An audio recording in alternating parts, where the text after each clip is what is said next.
Social Security is geared toward lower income people. Like you have those bend points, and like for the first, I think $1,200 worth of your average monthly income, the first $1,200 or so, you're getting back 90% of that, right? The next bucket, which I think is above the $1,200 or whatever, the next bucket up, you're only getting 32% back.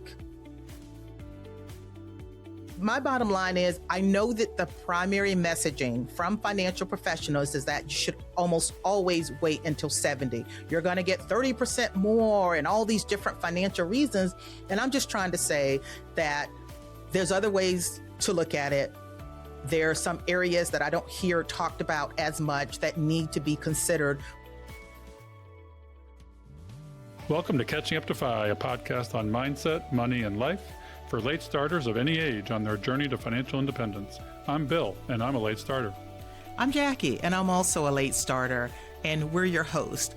We're here to help you on your journey to financial independence, no matter where you're starting. We're going to talk to experts, other late starters, and explore topics related to our mission. Join us as we catch up to FI together. Welcome back to Catching Up to FI. I am your co-host, Jackie Cummings-Koski, and joining me is the other co-host, Dr. Bill Yount. But today I am taking over, and actually we're going head to head on a few things, because if you didn't catch on yet, we don't think exactly the same. We had very different FI journeys, different upbringings, and we think very different. So I said, Bill, you know what? It's time for us to publicly have those debates and share them a little bit with our audience. So that's what we're going to talk about today. Are you game, Bill? Bring it on, Jackie. I'm game for it to go. This will be fun. All right. Well, why don't you read this great review from Apple Podcasts sent in by Sylvia Fan? All right. Sylvia says, this is an inspiring and reassuring show for anyone who wants to gain back their time. I love the fact that both Jackie and Bill have different FI journeys and perspectives. I love the stories and the real numbers that are offered. Well, Sylvia, thank you very much for writing us a review. We encourage our audience to drop us some reviews, because that shows people that this show matters and brings more people to the audience. Okay, Jackie, bring it on, baby. What are we talking about today? All right, we're going to go head to head, but you know what? Our audience has a lot of bright ideas and a lot of opinions as well. So if you go over to YouTube after this airs, you can put what your thoughts are. Are you on my side, the smart one? Or you're on Bill's side, okay? So help me out a little bit. All right, so we have 4 topics, Bill, that we have chosen. I was surprised that we were able to agree on the 4 topics, because there's a whole lot that we could do, all right? So we're going to start from the easier stuff, and we're going to get down to one that's very hotly debated. So the first one is simplicity, which is me, over, Bill says, perceived modest complexity when it comes to setting up your retirement and your portfolio and all of that. The second one we're going to do is personal finance being required in high school. We're going to pull back the curtain on that just a little bit, because we've only talked about it cursory, and sometimes people debate about, does it belong in high school and how is it being delivered and things like that. The next one is these 538 accounts. They were written into the bill as the Trump accounts, but those have been hotly debated. We're going to talk about that a little bit. And the last one, which is a never-ending debate, and Bill and I think very differently about this, but it's taking Social Security at 62. Find out who's on what side. So Bill, what do you say we dive into this? Yeah, and we want you guys to send in the topics you want us to debate, because we're going to try and do this more often because it's fun. Yeah. So, Bill, I know you love asset allocation, and it seems like guys are more interested in setting up a perceived complex portfolio. My belief, however, is simplicity is better. I guess I'm thinking like J.L. Collins. The reason why I lean towards simplicity, at least as you are approaching retirement or you're in the accumulation phase, is because so many people, Bill, are not into this stuff. Okay, I want them to do what I know they will actually execute on. So sometimes something as simple as a target date fund will get it done. I'm not necessarily advocating for them overall, but for someone that will never look at their portfolio, choosing a target date fund is better than nothing. And then even something as simple as an all stock portfolio. If someone's really young, why not just choose one index fund inside your 401k, an S&P 500 fund? That could get it done. Or maybe a tiny little bit of something that's a fixed income. Boom, you do that and you're done. But you think otherwise. Actually, in accumulation, not so much. I do some minor tweaks to it or not. But I'm going to tell a quick story because a colleague of mine asked me to look at his 401k the other day. And he was like, can you look at this and tell me if I'm doing the right thing? And he hadn't done this. He had gotten no onboarding from HR as to what are the options, what are the funds in my account. And you did the clean up your messy 401k episode, but he was defaulted, get this, into a 2010 actively managed target date fund. This guy is 30. Oh, he was 30. Oh, gosh. They're defaulting him into a fund where he would have retired 16 years ago. And he had 30 or 40% bonds in it. Oh, God, was I horrified. I'm like, we need to fix this. And I looked through all the messy stuff there, and there was a lot of expensive stuff, a lot of proprietary stuff. And the needle in the haystack was a Fidelity S&P 500 fund. It was a no-brainer. You told him going in that would have been fine? No, I didn't click the buttons, but I educated him a little bit about why at his age this is the right thing to do. If his risk tolerance was great and he wasn't going to look at it, this is probably where he wanted to go. And he heard me, and he was going to talk to his wife, and he'll come back to me and say, yeah, maybe that's what I want to do.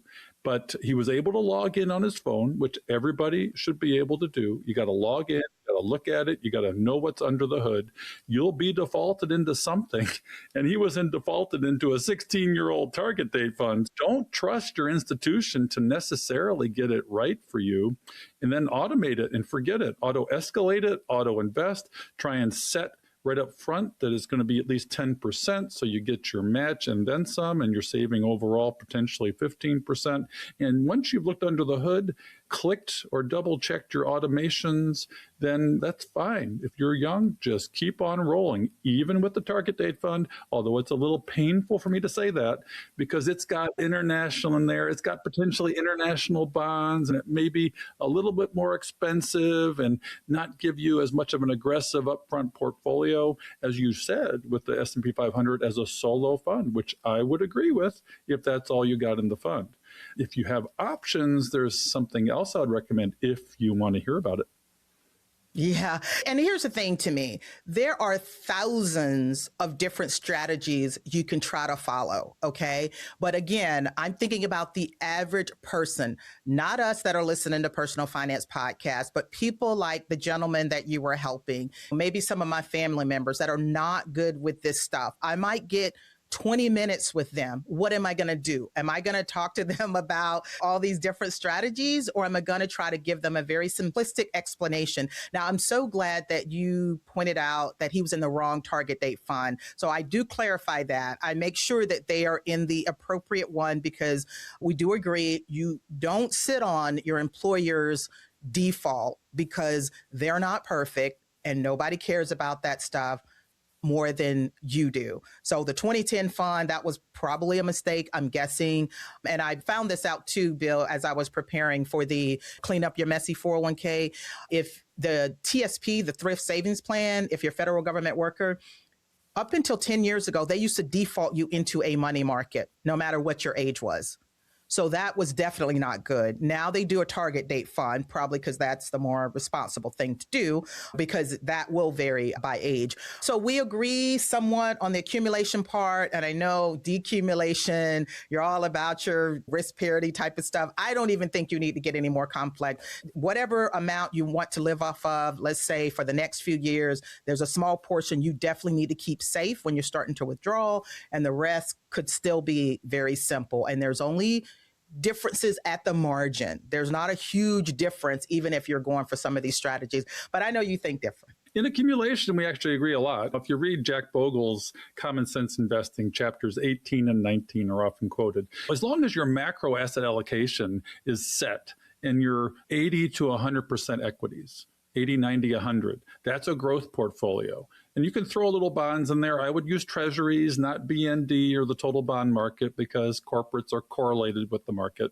As long as you're 80% or above, you're in accumulation. You can do VTI, and I would use ETFs, not mutual funds. If you have the choice in your 401k, which often isn't the case, I would use VTI or VOO, for example, total market US, S&P 500, or in your case, like you do, VUG, which is a growth fund. Those three are perfectly fine. You don't necessarily need to throw an international or small cap value up front. You need to get to your first $100,000.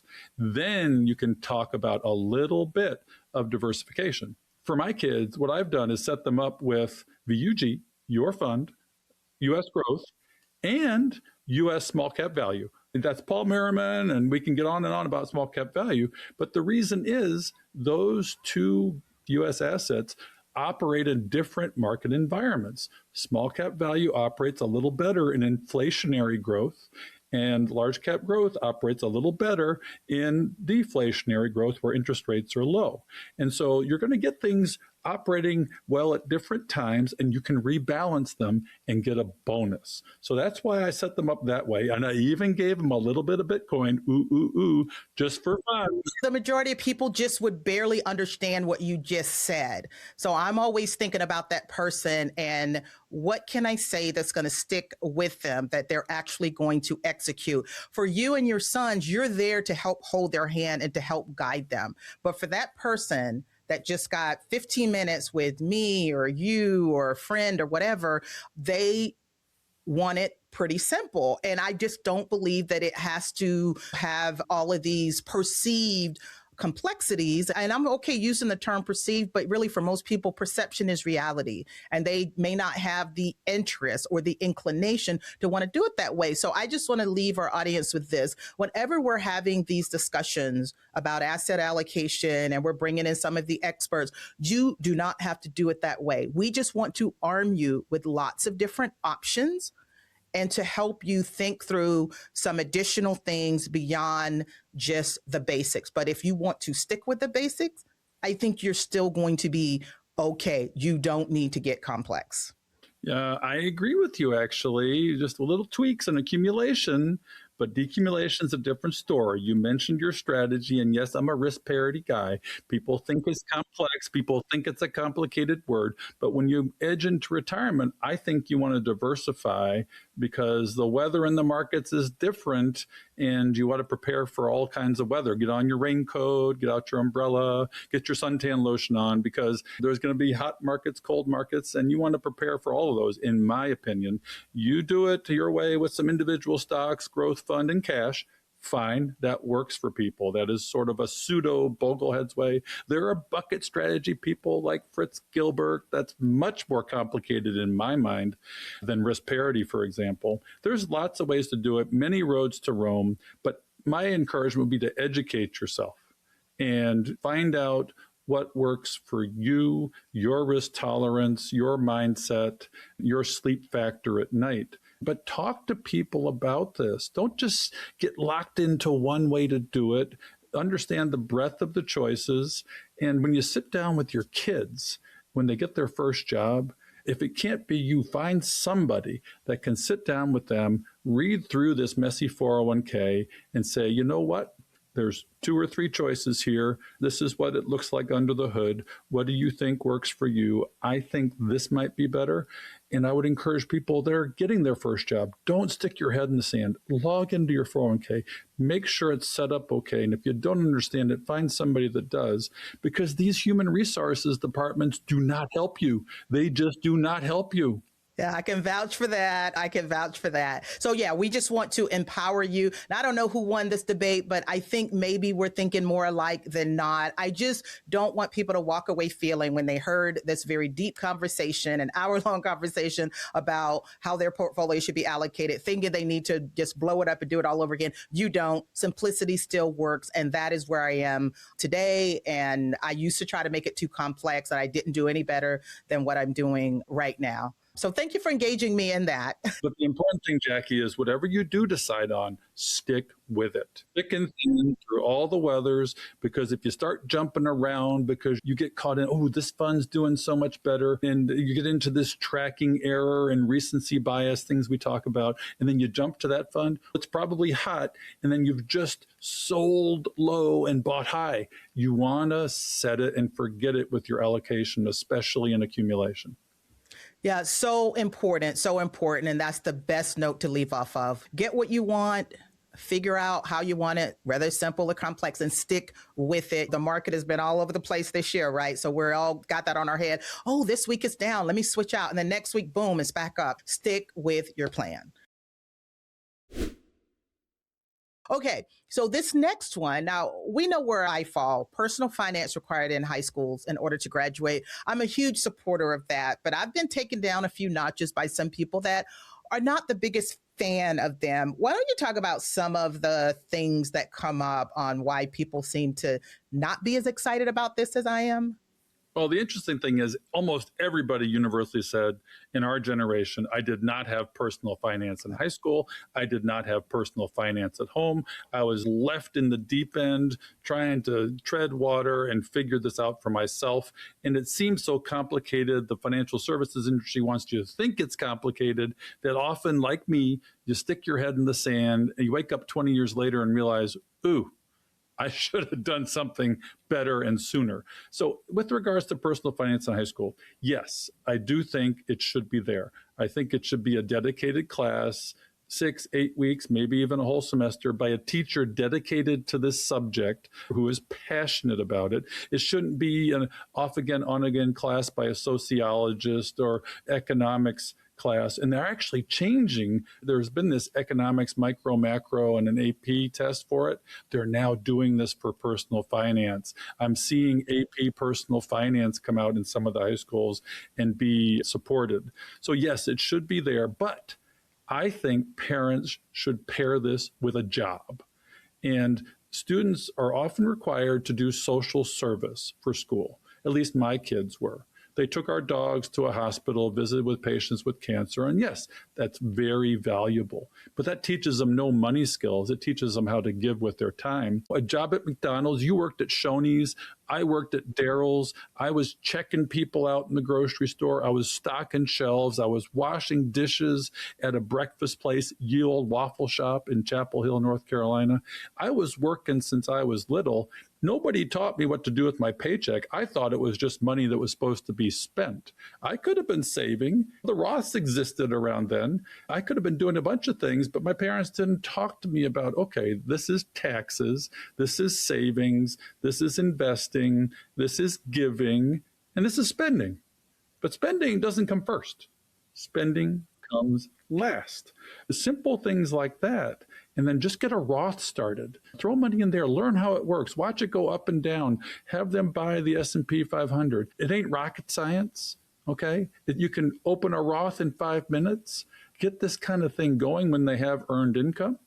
And then there's other things you can talk about earlier that get people before high school finance. You could have taught them about money as parents using UTMAs, UGMAs. Heck, we're going to talk about Trump accounts. All these things where they get the skills. They're using their hands. They're clicking the buttons. They're watching it go up and down and realize what volatility and risk is before they have these dedicated theoretical personal finance classes. Then it means something and they can connect their hands to their head. Bill, are you saying that you are not satisfied with the way that it's currently being done? Because you gave some great ideas. Some states are doing it similar to that. Other ones apparently are not. We went and taught a class one day at UT. University of Tennessee. Yeah, I've done it for 2. Great class, lots of fun, very passionate teacher who wants to help her kids. She's in the School of Agriculture. She doesn't have to do this. She just does it because she finds it critical. And We took a little straw poll among the students. Did you have personal finance in high school? The ones in Tennessee raised their hands and said yes. A few other students did too, because Tennessee requires it. Ohio requires it.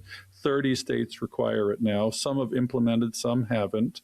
In Ohio, you said they have dedicated personal finance teachers, and they've been doing it for 4 years, which is great. It takes time to get good at this. But when we asked the students, they said, was it of value? They all went, it was a fluff class. It was an easy class. And that broke my heart. That broke my heart.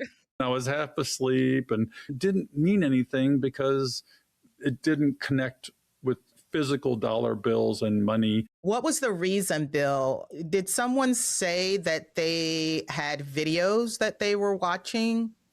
Yeah, there are places that do it that way. Yeah, somebody told me they had a choice where they could take with the teacher in class or do the video courses. I don't know about you, but I was surprised that was even an option, that they could watch these videos. And I'm not a huge fan of that. And again, it's going to vary by state. Like you said, there's 30 states that do require it. Ohio is fully implemented. It usually takes 4 years to implement it and get it in place. It was passed as a standalone course, which I think is very important, because when you infuse it into an existing course, it gets very little play. But more than anything, Ohio, they do have teachers that's actually teaching it. I don't know if they have this video option. Again, I'm not a huge fan of that. And I think maybe they will retain less and their engagement might be less.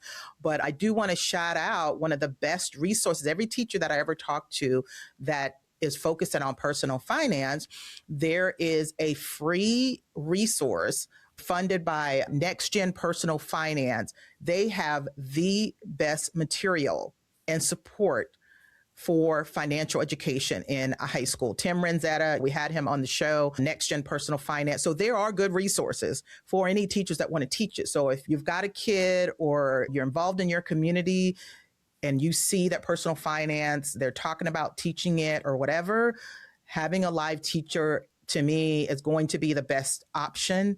And if the video thing comes up, is there any way to do that a little bit different? Because that's when I think a lot of concerns come up. Yeah, the video thing, that's fluffy, because virtual education, in a sense, you don't get any passion from the teacher. They're checking a box to say they did it, and so they fulfilled the state requirement. So yeah, I'm not a big fan of that. We did it in person one day. In one day, you can light a fire under these students and their curiosity. The process we've developed is really interesting too, because we're doing this again tomorrow. We're doing a class with a teacher reach out to us in Minnesota, a sociology professor who's part of the FIRE movement and wants her students to get their financial acts together before they go out in the world. And what we ask them to do is read, if you can, by William Bernstein. We went over that in a recent episode. He's going to update it, and there's a couple things that I would change in there, but by and large, it's 16 pages. There's a free link on his website, Efficient Frontier, for this little pamphlet, and any kid should be able to read 16 pages these days, and there's 5 areas that they got to learn, and it will make a huge difference in a young person's life. So you can do that. I have them read before the class the shockingly simple math of early, quote unquote, retirement, or retirement in general, where it teaches them about the time value of money, compounding, and planning for a life of 20 years of accumulation to financial freedom or longer. So they read that, they read If You Can. I have them listen maybe to a couple of our podcasts where we talk about this stuff. And if they make mistakes, they're going to end up being a late starter like us, and it really wakes them up. And the teacher that we're talking to tomorrow, she had them do this as an assignment. They read the book, they listened to the podcast, they had to write a summary of what they learned and then ask me 1 or 2 questions that they wanted to know the answer to. And we're going online virtual with them tomorrow. Yes, it's virtual, but they have done some pre-work, and hopefully we'll get a much bigger majority of the class interested in going down the rabbit hole, because that's what you want them to get them to do. You want them to go down their own rabbit hole, do their own research, and you say podcasts, videos, books, whatever it is, and you only need to read 2 or 3 things and you're off to the races. Some of these kids have already been flipping houses and wholesaling houses and have Roths that their parents didn't know about, and they're on their way to being Scott Trench and retired at 30. And some of them have Most of them actually have no clue. Yeah, that is always exciting. And the teacher can play a critical role in this. If the teacher is passionate, she will be passionate not only about teaching it, but the things that maybe she's not that great at, bringing other people in that are good at it. I'll just mention a couple things that I sometimes get pushback on. People want to know, what are they teaching these kids? What are the topics? Like Ohio puts out suggested curriculum that they teach. Other states, I'm not sure what they do, but this will be important. So they're taught about credit and debt, what to do with their paycheck, taxes, filling out the FAFSA form for going to college, careers, things like that. So there's a big variety of topics that they teach, and they seem to hit on most of the topics that they would want to know about as an adult. I'm glad about that. And then sometimes they'll say, you know what, kids should learn that at home, and they're not learning much more at school. And what I say to that, I came from a Title I school. Title I school is typically low income areas where they don't have a lot of resources for the school. These types of students, especially, they may not be getting that type of knowledge. For instance, investing in stocks. Well, if you're from a low income family, they're probably not investing in stocks and doing some of the other personal finance things. So having it in school as a dedicated course could incrementally benefit them maybe a lot better than someone that might be getting it at home. And unless you require it through the state, a lot of these types of schools don't even have the funding to have a class that's not required. So those are just a few of the things that I stand up and say, this is why I'm such a huge supporter of it. Right now, there's 30 states. I'd like to see all 50 states, and let's work on how it's actually implemented, who's teaching it, and to make sure that our kids are getting the most out of it. And one of the things they do that I'm totally not a fan of is this stock game, where they pick individual stocks, they try and beat each other, and they teach them actually the wrong way to invest. That's an age-old thing that needs to get thrown out. They need to teach passive index funds, and it's not a game. It should be boring. It should not be fun. It's a set it and forget it thing. And to learn that you buy and sell, oh, that's just catastrophic for me. And then, let's get rid of the stock game. And just a clarification around that. So that stock game, like you said, has been around for a really long time. So that's really not a part of this personal finance required class, although I think there might be some spillover, but you're exactly right. But most of the personal finance teachers that I work with, they are teaching about index fund. What is that? Maybe they are even looking at a 401k to say this could be one of your first jobs, especially if you're not going to college after school. So yeah, that game has been around for a long time. I understand it's fun and that type of stuff, but I don't know that I'm a big fan of it. But there could be a way to teach kids about stocks because they're interested in it, and teach them about index funds at the same time, because really the individual stocks, those are the underlying components of the index fund. So you can get a little creative and get the same thing, but I feel you about the game. So I'm on your side when it comes to that. And things just throwing up a 401k, and this is how you read it. This is what you're looking for, and this is what it is. How to read a tax return, how to fill out a tax return. Actually, I went through it with my kids, and TurboTax these days is really cool. You can do lots of stuff where my kids have a Roth and a brokerage account. You link to the PDF document, and it will pull your dividends and other things from that document automatically. Oh man, I didn't know about that. That's so cool. Right. If they could just quit trying to upsell you, because unfortunately I'm still stuck on TurboTax these days. Oh, and you know what? We're recording this on the 14th. I got to file for an extension. I got for my taxes. We made so much money with catching up to 5. We got all these business expenses and Schedule C. Not. Oh, I was about to say, let me tell you, that's helping me stay in the negative and to not have earned income.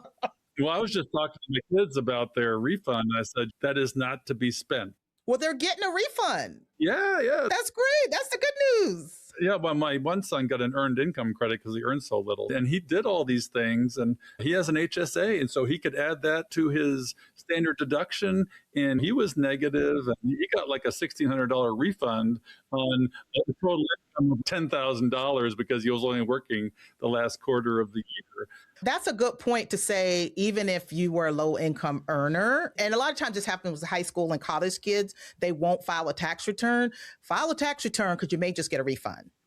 Yeah. And I had made him say, you can give 10% of this away. You can spend 20, 30% on yourself, but you better damn well invest 50 or 60% because this is your bonus throw this in the market, please. It's not spend it and forget it kind of thing. And I know this is supposed to be a debate, but I'm so proud of you. And I am really inspired about how you are handling your kids and trying to guide them at a really pivotal moment. They're adulting now. And to have you there with them, holding their hand and really guiding them, is way better than lecture daddy. Yeah, well, they got things to fill out, things to do, money to invest. They got tangible things to do. It isn't theory, as we were talking about. And they get it. Their eyes glaze over about 10 or 15 minutes. You got to stop, back up, and come back to it later. See, that's my point about the complexity when you're setting up your portfolio and your investments. It's like people's eyes start to glaze over. But anyway, I don't want to go back to the other debate, but I couldn't resist that one. As far as getting your tactile things, even with low income kids, the John C. Bogle Foundation has their Jonathan Clements Initiative, where they are up in the Boston area and low income areas through, I think, MIT, funding low income kids, starting Roths, funding them so that they can learn how it works. So we have to encourage you to go to the Bogleheads Foundation and donate to this program. We had a whole program on it, and it is a way to turn theory into practice for low-income people. Fantastic opportunity. And Jackie is on the board of the Bogleheads, so I got to give her a shout out. Yeah, thanks for setting that up, partner. I just joined the Bogle Center for Financial Literacy board. Christine Benz, Bill Bernstein, several people that I truly admire, and to sit alongside with them is amazing. But more than anything, they're doing great work. I've been a diehard financial literacy advocate for a long time, and to be affiliated with them is great. The Jonathan Clements Initiative is wonderful. The Bogle Center in general, that's what they are dedicated to, but they are one of the organizations that I strongly support. And Bill, they just announced the conference for this year, 2026. It's going to be in Las Vegas.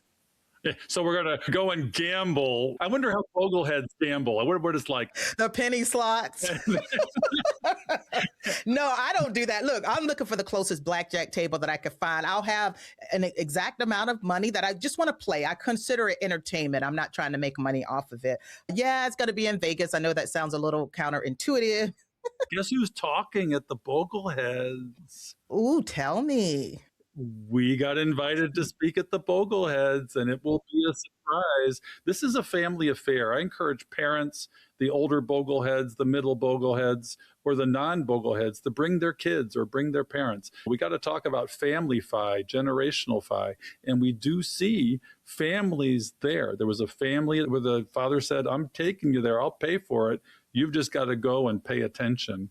And Bogleheads have a 101 track for the newer, younger, whether they're 20, 30, 40, younger crowd, to learn about that philosophy, the simple set it and forget it, low cost index funds, 1, 2, or 3, and you're done. So it has something for everybody. There's about 600 people that show up. Yes, it will be in Vegas. Yes, Jackie and I are talking at it, and we're doing an interesting thing that the Bogleheads have never done before, which is going to be really cool. So I'm excited. Yeah, stay tuned. And I went last year. You've gone in the past, but they have a pretty strong financial independence community showing. We got together for dinner and did some things. So if you've ever thought about it, they do only have 600 slots. That's it. And it typically sells out each year. So if you've ever been curious or interested, why not do it while it's in Vegas? So come on over, hang out with us. And all the information, it's at boglecenter.net. You can get all the information about the conference. And maybe we'll have a catching up to 5 meetup there. How about that? Oh, perfect. You love to do that, partners. As soon as I knew you were going, I'm like, oh, great. Bill is going now. I don't have to worry about that type of stuff. So check that out. We do support them. And that's it about the financial education required in high schools. But I thought it was worth a little bit deeper dive. The fact that there's 30 states, that's great. But I do hear some criticism, and I wanted to talk through those just a little bit. And hopefully more states will do it, and will do it right. Every one of our community members, every one of our 20,000 Facebook members, every one of you that listens to this podcast, you are an expert. You may not think you are, but you are so much further ahead than these 18, 20-somethings that have tons of great questions. You know these answers. Reach out to your kids' school, reach out to your church, reach out to your community. offer your services. Whether you think it or not, you have the answers to these questions. We'll have to post the ones they're asking because they're all the questions I wished I'd have asked or somebody had asked me when I was 20. So you can use this material just to say, you know what, let's answer a few of your questions. Solicit them. They're anonymous, so there's no embarrassment or shame that they don't know. You get out there and you be the change you want to see in the world too, that you didn't have. That's right. And the teacher will love you for it. And that is something that I did when my daughter was in high school. I loved it. All right, Bill, what do you say we hit this next one? This can be hotly debated ever since they announced it last year. So these are technically Section 530A accounts, but in the bill that passed last year, they are called Trump accounts. We're not political on the show. Sorry. Yeah, we're not political on the show. And there are some people that will absolutely want this account because it has the name on it. And there will be some people who absolutely will not want the account because of the name. So there is a huge political bent to this. Okay. So we are putting that aside and talking about the merits of the accounts and things like that. What is the Trump accounts? I read through that bill that passed last year and specifically focused in on these accounts. So basically, for the next 4 years, if you have a newborn child, they will put $1,000 into an account for a newborn if you're born between 2025 and the next 4 years. Okay. Now, these are accounts that are still available for anyone up to the age 18.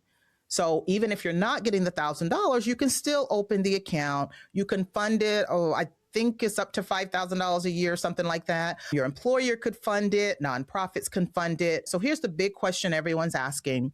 Are these better than other existing vehicles? And should you get the Trump account? Now, I want to mention one thing that really got me refocused on this because I kept wondering what brokerage firm will get these default accounts because I'm a new grandmother. So my daughter had her child that was born in 2025.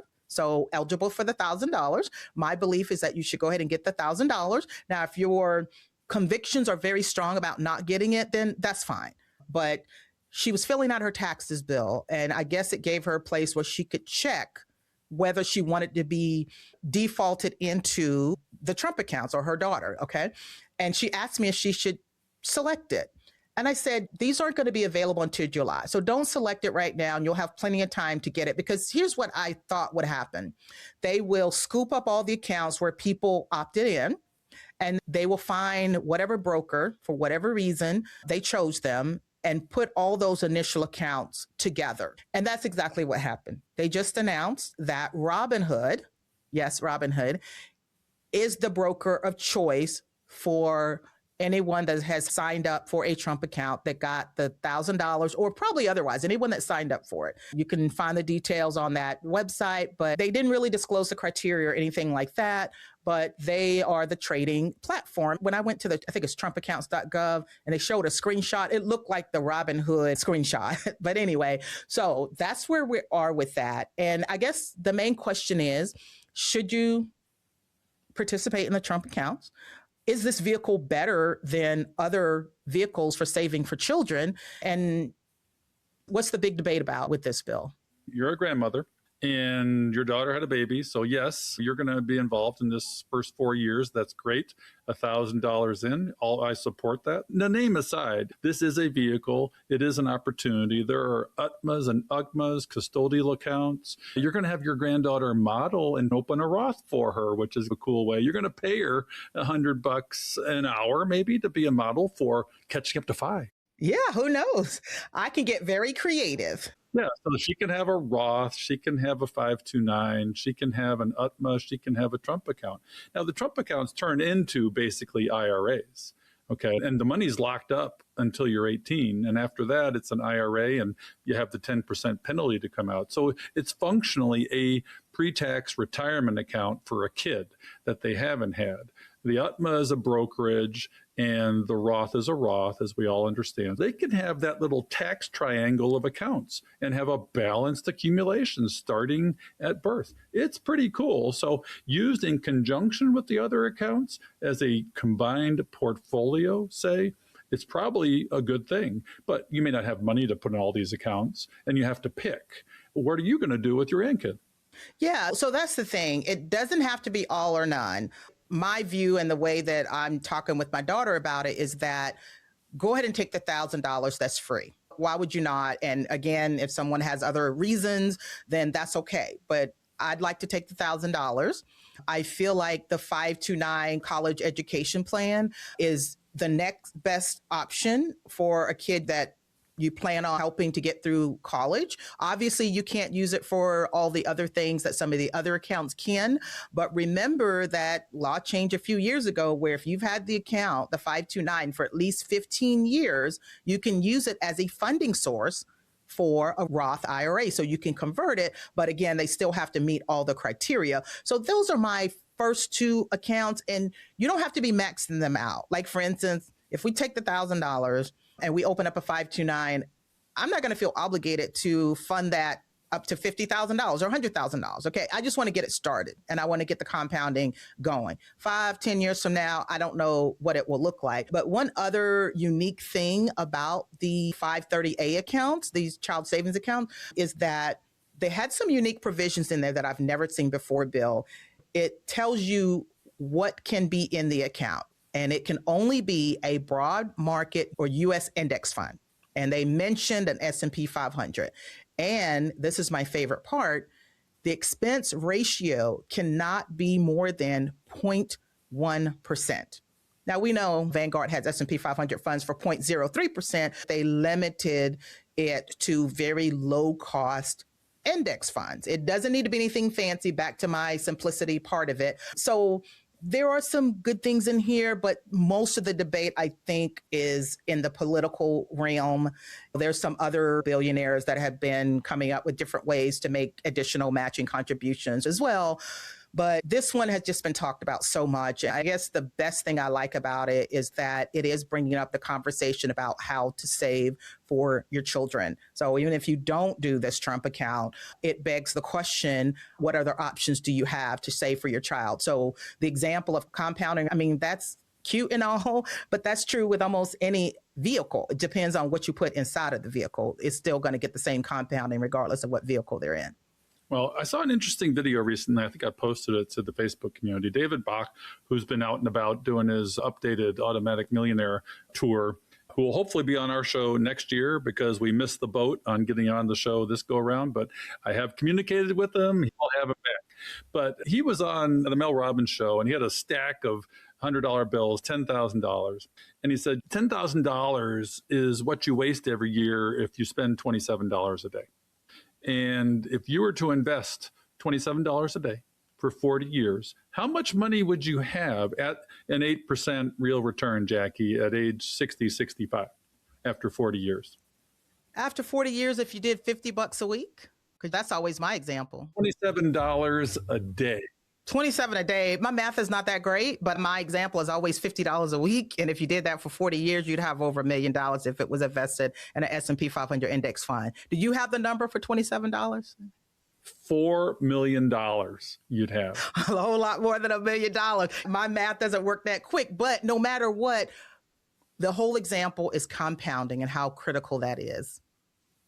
Yeah, the waste, that's the quadruple latte factor if you have 4 Starbucks a day or DoorDash. But if you get rid of your DoorDash every day, then you can have $4 million in 40 years. It's a little bit profound. So at any rate, we've knocked about these Trump accounts and what you can do for your kids. Yeah. I remember David Bach, I watched that YouTube. He had a brick, like stacks of money. You have to go to YouTube to see this, but I got my stack of $2 bills right there, baby. Look at that. You got some opportunity cost there. You're not compounding. Your granddaughter could retire on that little wad of $2 bills. And you know what? I get compounding from telling the story every time I give away a $2 bill with the nudge to save something. So my reward is compounded when I see someone think about saving or to think about compound growth. So that's how I use these babies. Yeah, they'd make more money if I put them in the stock market. And this is a $2 bill, so it's $200 there. Oh, nice. Well, what if it was $100 bills? Look, I could only hope. Look at you flashing your wads of $2 bills. I love it. Social Security at 62. Oh my goodness, you got some thoughts on this one. And this is a pretty good hack. And people need to think about it, especially fire people who have not put Social Security in their plan. This is an opportunity to turn Social Security into a legacy and cold hard cash that compounds into generational wealth. Jackie, what do you think you're going to do with Social Security? Yeah, well, let me turn the tables on you because now before we hit record, you were singing a different tune. Okay. You were saying that you would probably take it at 70. And I think we had this discussion before. And I said, well, when are you going to take Social Security? You're like, oh, it's much better if you take it at 70. I'm like, oh, really? I don't know about that. Well, only about 10% of the people hold out till 70, and that's typically the hardcore optimizers. The majority of people take it at 62 to 65, may not even wait till full retirement age at 67. Now, you got to consider your health in this decision, the health of your spouse, the age difference between you and spouses. There are a lot of considerations on how to take it, and this is endlessly debated. This sort of, what's it called, opensocialsecurity.com that Mike Piper put together, where you can put in all these factors and try and find out how to optimize your claiming. What I'm thinking is, my wife and I both work. It's going to be about 30 years. We'll probably take hers at 65, 67 and hold mine out. We got pretty good longevity in our family. I definitely do. She doesn't as much.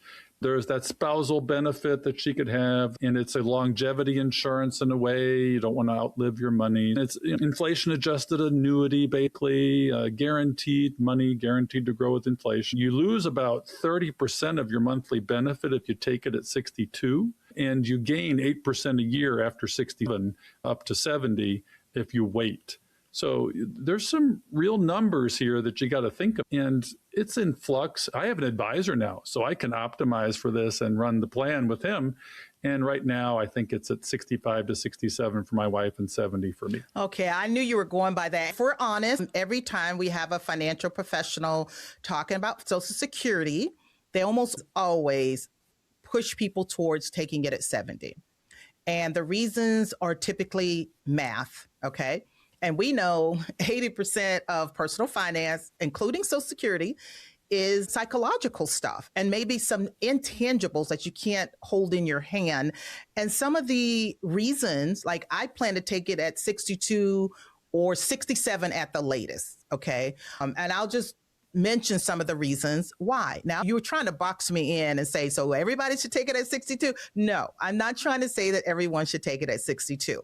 I'm saying that there are some really strong reasons to consider taking it early when we're never hearing, or we're typically not hearing that advice as much as we're hearing, wait until 70, wait until 70.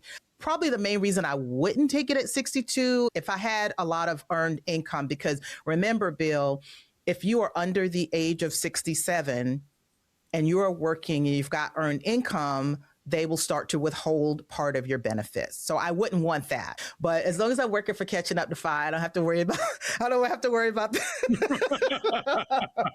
You ain't getting to be a millionaire on catching up to FI. That's for damn sure. So that's my only little caveat. Okay. That would be my case. I definitely don't plan on waiting until 70.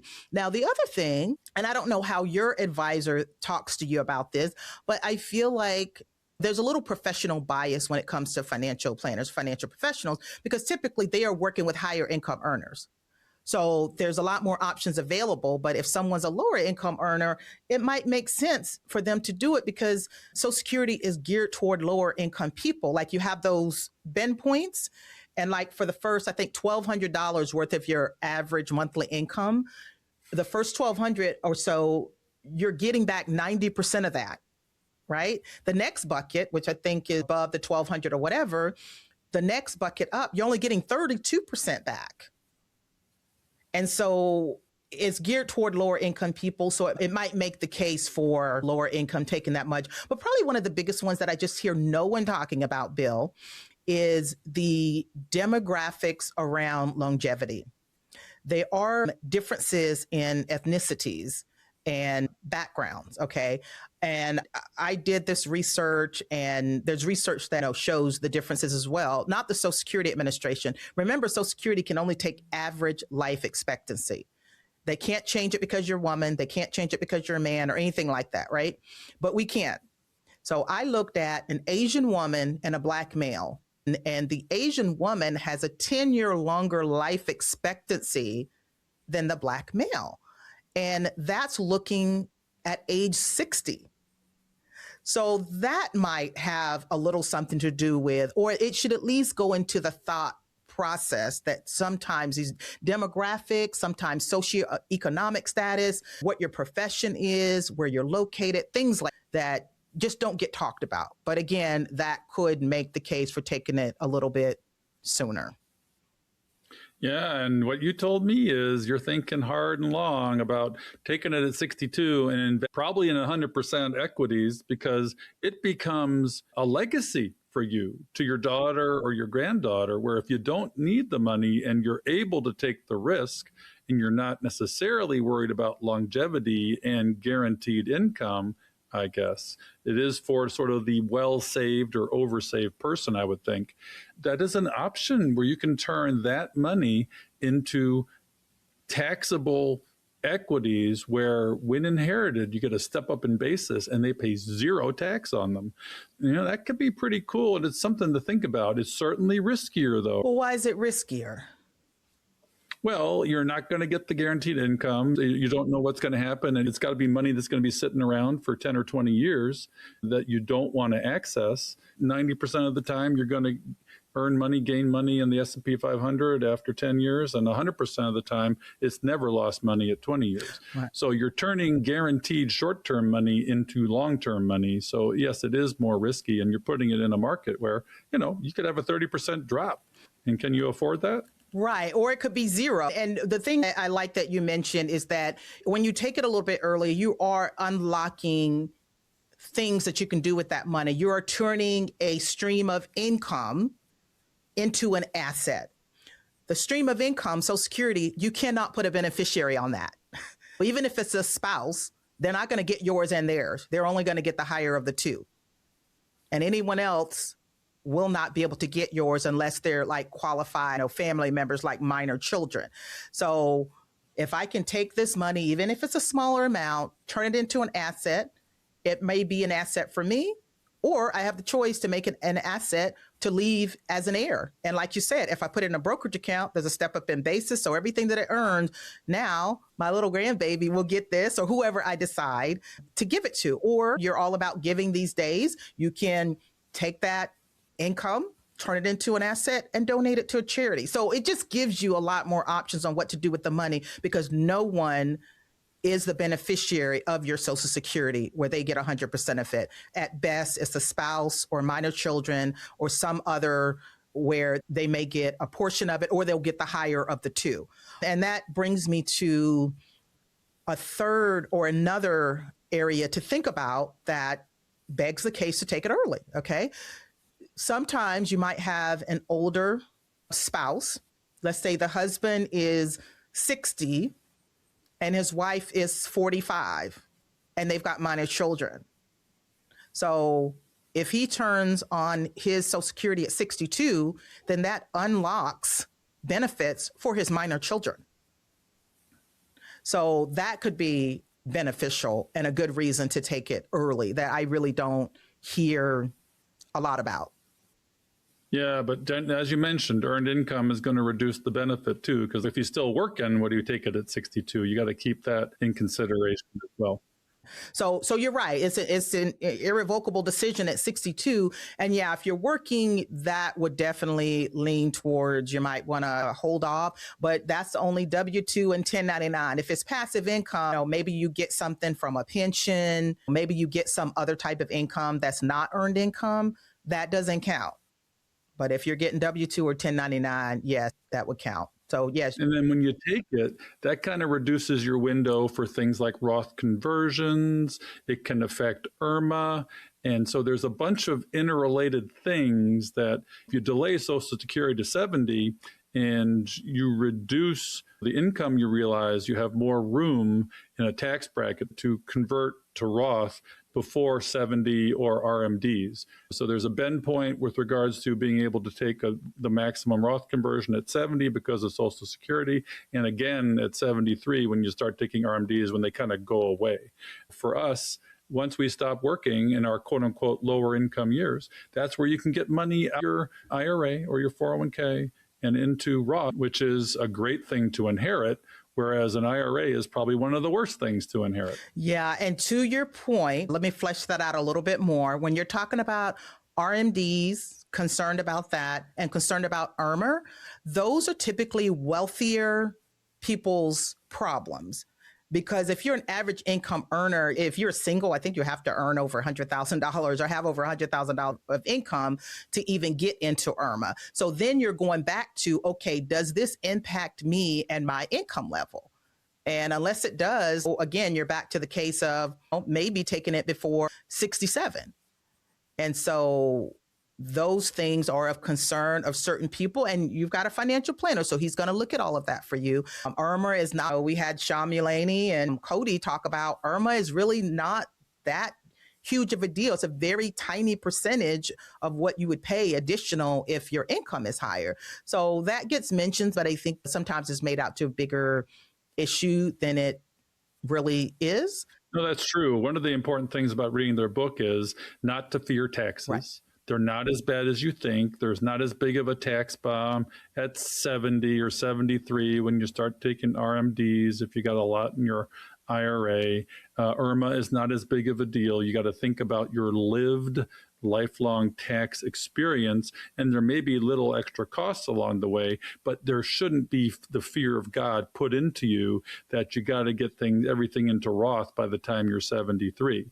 There are people out there that say that, but in reality, it's not as bad as you think. Yeah. Read their book. I forget the title of it, but Cody Garrett and Sean Mulaney. Taxes to and through retirement. Early retirement, they say, but it's really through retirement. It's one of the most interesting books is on tax that I'm afraid of that I've ever read, and it makes it very palatable. So everybody that's easing towards retirement should look at that book earlier than hitting retirement, because it will help you optimize for lifetime tax expense and not leave you paying the taxes that you actually do owe. Absolutely. And I'm going to leave with this final one that I know will resonate with everyone. Well, we already know that the FIRE community, usually they don't even factor that into their early retirement. I did not at all, which is why I feel a little more confident about my numbers than I did initially, because even if I turn mine on at 62, it's going to be about $2,000 a month for the rest of my life, adjusted for inflation, when I didn't count it at all. So I'm just not concerned about the percentages more that I get if I wait or whatever. But a lot of people, their big concern, Bill, and why they argue against waiting and taking it sooner is the trust, the control, and the peace of mind. A lot of people do not trust the government. They read these scary headlines about Social Security going broke, thinking it's not going to be there. Perception is reality. And some people just would rather get their money, have it in their hand to do whatever they want to do with it, because they don't trust this is being properly managed or treated right. So at the first opportunity they get to have it out of the government's hand and in their hands, they're going to do it. Yeah, but that's bah humbug to me, because in reality, we'll have an adjustment at 2034 when the trust runs out. They'll do it last minute. It may be a haircut of 10, 15, 20%, but it will be there. It is not going away. It is absolutely not going away. So people should not fear this media porn, this financial porn that's out there that is trying to put the fear of God in you. The financial services industry wants to sell you annuities, and Social Security is the best annuity you're ever going to have. And you have to strategize around when to take it, what's good for you. So I don't believe that people should necessarily fear the government, because this is not so much a government thing as it is a Social Security thing, and it's not going away. Well, Social Security is part of the government. So good points. Now, and I agree with you. I have my CFP, so I clearly understand that Social Security is not going away because part of the benefit comes from current workers, right? So yes, it will be there, and more than likely they will make the proper adjustments to make people whole. Anybody that will get impacted are young people that are probably 30 and under. However, there's a new YouTube channel that's great. I went ahead and told my story, but it's called Real Retirees Uncut. And one of the questions he asked is, when do you plan on taking Social Security? Almost all of them say, as soon as I can get my hands on it at 62. And I don't know if it's so much they believe it's going to be gone, But I think it's just in general, the mistrust of the government, which Social Security is a part of the government, and they just would rather have the money to do whatever they want to do with it, even if it's a little bit less. Or they'll say something like, you know what, I don't know where I'm going to be tomorrow. I don't know how long I'm going to live. So I want to get what I could get right now, because again, once they're gone, all their money is going back into the Social Security system unless they have some other valid beneficiary that may, well, not beneficiary, because I've been talking against that, but an individual that may be able to get a part of their benefits, or in the case of a spouse, maybe they will get the higher of the two. But I feel like I hear a lot of people saying that these days, and I'm in their camp with making that decision from a place of knowledge and education. Yeah, I mean, it's not an easy decision. It's potentially irrevocable. So you got to give it a lot of thought. You got to do your research. You got to ask for advice, and don't make it necessarily an emotional decision just because you're afraid of the government. Well, emotions drives a lot of decisions. And I like to acknowledge the way people feel is valid. And then I will continue with a little bit of education and say, you may still lean in the direction of what you're thinking, but I just want you to know this and that. My bottom line is, I know that the primary messaging from financial professionals is that you should almost always wait until 70. You're going to get 30% more and all these different financial reasons. And I'm just trying to say that there's other ways to look at it. There are some areas that I don't hear talked about as much that need to be considered when you are thinking about it. And if you want to take it at 62, that's fine. If you want to take it at 67, that's fine. If you want to take it at 70, that's fine. But there's not just one way. And just because you take it early, it doesn't mean you did something wrong or that was a bad decision. So giving you permission to say you could take it early if you want to, but just try to do it with a little bit of education and knowing the pros and cons. And I feel like there's plenty of pros that nobody talks about. One of the critical things to do is log into your Social Security account. Yeah, it's ssa.gov. You can check it out. It should have that. Well, log in, look at your earnings record, make sure it's correct, look what your benefit will be. There's a lot there to help you. Monitor it for fraud purposes, so protect it. And then go to opensocialsecurity.com, Mike Piper's website, and run the numbers. It's always good. Math and education are a good way to help you quell your emotions. Knowledge is power, and emotional decisions may not be the best ones. It sure is. And Bill, are we still friends? Oh, absolutely. We're best friends. Yeah, we are best friends. We're BFFs, baby. We are BFFs. You told me I was one of the 5 people that's around you that has made the biggest difference in life. And I feel that you may think we disagragree. You may think we're arguing, but really, we're educating each other. I've learned a lot from Jackie. I think she's actually learned a few things from me. Oh, a ton. And I don't have a CFP, so go figure. No, Bill is a smart guy, and I do like spending all the time that we spend together doing the podcast, but I think it's healthy to not agree. So I guess the challenge we would throw out to you is, do you have friends or people around you that you don't always agree with? Can you have a civil, fruitful, productive conversation, even though you agree? I guarantee you, both of you will grow just a little bit from it. But these are things that we've been talking about for a long time. And I'm like, Bill, let's just go ahead and do an episode on it. It's okay that we don't agree as long as we shake hands and come out friends when we're all done. Well, you've wanted to do these, and we should probably do more of these. Jackie and Bill debate. Send in your questions and your suggestions. We should call this like a fight episode, with velvet gloves. That's such a guy thing. but, Oh, no, we could call it just like Diana Merriam did at Economy, Phi Club. It's not like. Oh, I see what you're saying, Steve. Well, we'll come up with a name. And if you got any suggestions of the name, hit us up on YouTube. We're trying to grow that a little bit more. So if you want to watch us be all crazy and everything, you can go there. I like it because you can leave comments. So if you have any ideas of other great debates that we should be having, hit us up, drop a comment, and we'll probably do it on a future show. So thanks for tuning in. And Bill, what do we always say at the end? It's never too late. Better late than never. And always the right time to catch up to Phi. That's right. See you next week. So, Bill, as you know, we cannot do this show without our amazing staff and the people that help us put this on. And our editor is Fritz Brizard. We love them and they keep us going. Yeah, Jackie, I mean, this show wouldn't have the quality it has without our folks, our peeps. And we'd also like to give you a few calls to action for the show.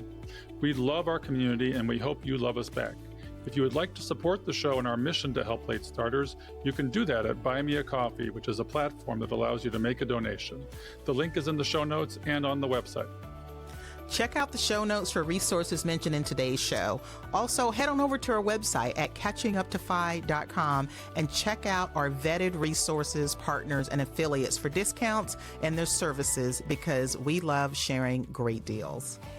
Please share the show with others and head on over to our Facebook community to help us grow. If you prefer video, head on over to YouTube and watch the show there.